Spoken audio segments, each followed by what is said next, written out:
Hay una enseñanza muy hermosa, hermanos, en las cartas pastorales. Las cartas pastorales de Pablo son a Timoteo y a Tito, dos de sus hijos en el ministerio. Se llaman cartas pastorales. Y es una enseñanza muy hermosa que contiene esta expresión, palabra fiel y digna.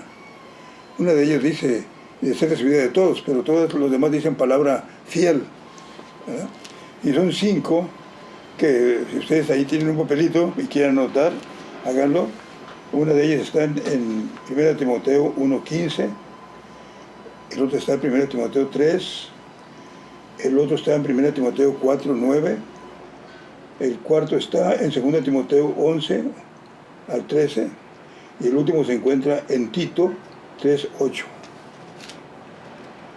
Y estas palabras fieles describen para mí lo que es la vida cristiana, normal, natural, real.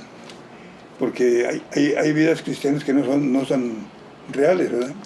Hay gente que es creyente, pero no es convertida, no tiene una experiencia con el Señor Jesús. Y las cartas fieles tienen por objeto que la persona tenga una experiencia real con el Señor. Así que la primera que usaremos es la de 1:15, 1 Timoteo 1:15, que dice: palabra fiel y digna de ser recibida por todos, que Cristo Jesús vino al mundo para salvar a los pecadores, de los cuales yo soy el primero. Es una palabra muy bonita, muy fuerte, tiene mucha enseñanza, nos dice lo que yo llamo lo natural del Salvador, lo natural de la salvación y lo natural de la fe que salva. Son 3 cosas que se notan allí en el pasaje. Y en primer término habla acerca de quién nos otorga la salvación, del autor de la salvación. Y dice varias cosas, dice palabra fiel y digna de ser recibida de todos. Y dice: Cristo Jesús vino al mundo para salvar a los pecadores, de los cuales yo soy el primero. Ahí están 3 cosas que son naturales y son notables en esa primera palabra. Dice primero, palabra fiel y digna de ser recibida por todos, que Cristo Jesús vino al mundo. Y nada más esta expresión, Cristo Jesús vino al mundo, tiene mucho que enseñarnos. Porque nos dice la primera cosa es que Cristo es el Mesías.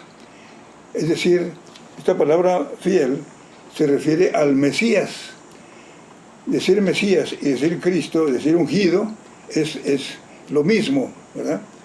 Así que cuando dice, cuando habla acerca de Jesús como el Mesías, dice Cristo, y esto nos hace pensar en todas aquellas expresiones que encontramos en la Biblia, empezando con Génesis 3:15, donde dice: enemistad pondré entre ti y la mujer, entre tu simiente y la simiente suya, ese te herirá en la cabeza y tú le herirás en el calcañar. Ahí encontramos la primera referencia o la primera información acerca de cómo iba Dios a resolver el problema de la humanidad. Y ese problema es por medio de la simiente de la mujer. Y esto constituye la primera mención del Mesías, del prometido de Cristo Jesús. Luego más adelante la tenemos allá en el caso de Abraham, cuando dice: en tu simiente serán benditas todas las familias de la tierra. Es otra expresión también que tiene que ver con el Mesías. Y luego encontramos varias otras expresiones más a lo largo de la Escritura, y todo aquello que se refiere a Cristo en el Antiguo Testamento o a la promesa es el Mesías. Y dice aquí Pablo que esta palabra fiel se desprende del Mesías, cuya vida se cumplió exactamente en Jesús. Cristo, Jesús. Así que después de hablar de Jesús como el Mesías, ahora habla de Jesús como la persona que conocemos muy bien, desde su nacimiento, su ministerio, sus enseñanzas, su muerte, su sepultura y su resurrección. Jesús era un personaje muy conocido en ese tiempo, así que aquí está la combinación preciosa: Cristo, Jesús. Y luego agrega, vino al mundo. Jesús no empezó su vida ya en Belén de Judea. Jesús ya existía desde antes de la fundación del mundo. Juan dice, en el principio era el Verbo, y el Verbo era con Dios, y el Verbo era Dios. Pero lo interesante es que vino al mundo para salvar a los pecadores, dice allí el texto. Así que nos habla de la naturaleza del Salvador. Es el Mesías que se cumplió en Jesús, quien vivió exactamente todo lo que los profetas habían dicho acerca de Jesús. Bien. Ahora, después de hablar acerca de la naturaleza del Salvador, Cristo Jesús que vino al mundo, ahora vamos a ver qué dice allí, cuál es la misión, y esto nos permite ver la grandeza de la salvación, porque dice aquí el texto, vino al mundo a salvar a los pecadores. Vino al mundo a salvar a los pecadores. No vino a la gente buena, no vino a la gente sabia, vino a la gente pecadora, a la gente perdida. Y la palabra de Dios nos ofrece eso. El Hijo del Hombre vino a buscar y a salvar lo que se había perdido. Lo encontramos allá en Lucas en su capítulo 15. Bien, entonces, la grandeza de la salvación es que viene, es que salva a lo que se había perdido, a los pecadores. Así que ya vimos pues la grandeza del Salvador, vemos la grandeza y la especialidad de la obra en favor nuestro, y es salvarnos del pecado, perdonarnos del pecado. Ahora, lo que sigue de ese pasaje nos dice cuál es la condición o cuál es el requisito para que una persona reciba esta gran bendición, para que sea perdonado del pecado.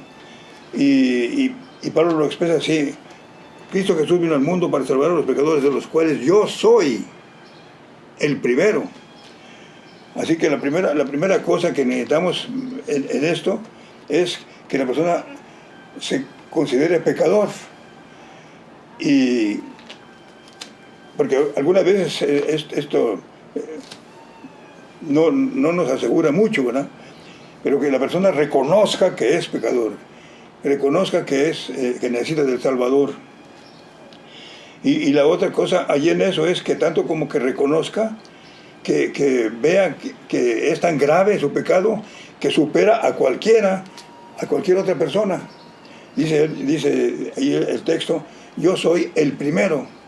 Así que esto, para que veamos lo que se requiere es que veamos nuestro pecado, y nada más nuestro pecado, y los demás los dejemos pendientes allá con otras gentes para que ellos se arreglen de sus cuentas con Dios, pero que nosotros veamos nada más nuestro pecado y la gravedad del mismo.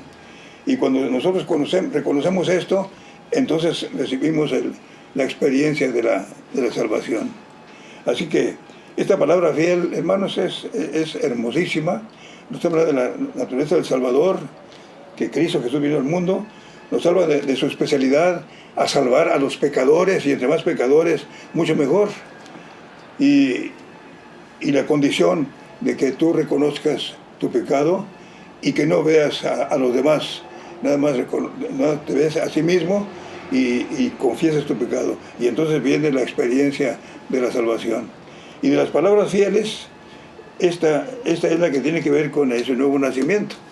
Recordemos que el Señor le dijo a Nicodemo, cuando éste le expresa: Maestro, sabemos que has venido de Dios por maestro, porque ninguno puede hacer las señales que tú haces si no está Dios con él. Y el Señor le dice: de cierto te digo, el que no naciera otra vez no puede entrar en el reino de los cielos. La fe de Nicodemo era admirable, era exacta. Sin embargo, el Señor, conociendo exactamente la intención de Nicodemo, le dice: necesitas nacer otra vez. Y el nacimiento viene cuando nosotros reconocemos nuestro pecado y venimos a Él y gozamos de una nueva experiencia. Así que, amado hermano, disfruta esta primera palabra, y las demás las veremos más adelante. Que Dios te bendiga, hermano.